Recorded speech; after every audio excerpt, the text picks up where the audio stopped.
Today, we'll show you how to install your Britax convertible car seat forward-facing using the vehicle seat belt. Unhook the tether from the seat back and place it over the headrest.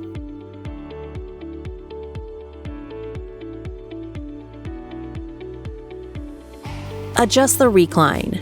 Before placing it in a vehicle and working on a level surface, recline the unoccupied car seat to an appropriate position. Pull the recline handle and rotate the seat until the recline indicator ball is in the correct forward-facing position.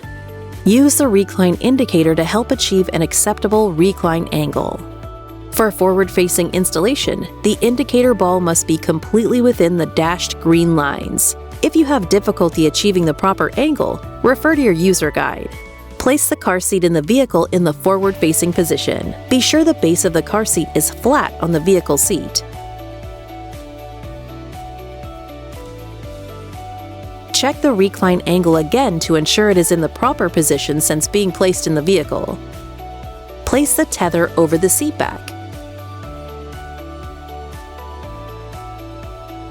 Open the ClickTight by lifting the front cover flap. Squeeze the ClickTight release buttons. Slide both the lap and shoulder parts of the vehicle seat belt through the forward-facing belt paths.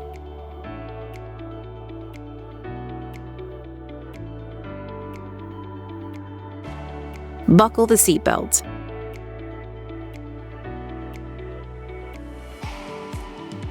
Be sure the vehicle belt is not twisted.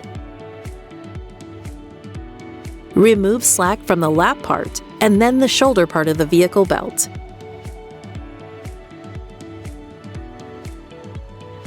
Close the ClickTight and listen for a click to confirm it's secure.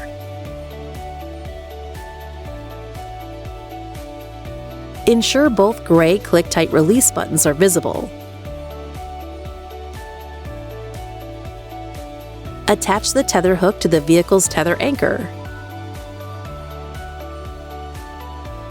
Pull the end of the loose tether strap to remove any slack. Check the recline to ensure it is in the appropriate position. Check that the car seat cannot be moved front to back or side to side more than 1 inch at the belt path. Follow the same process for the Poplar S convertible car seat. Happy travels!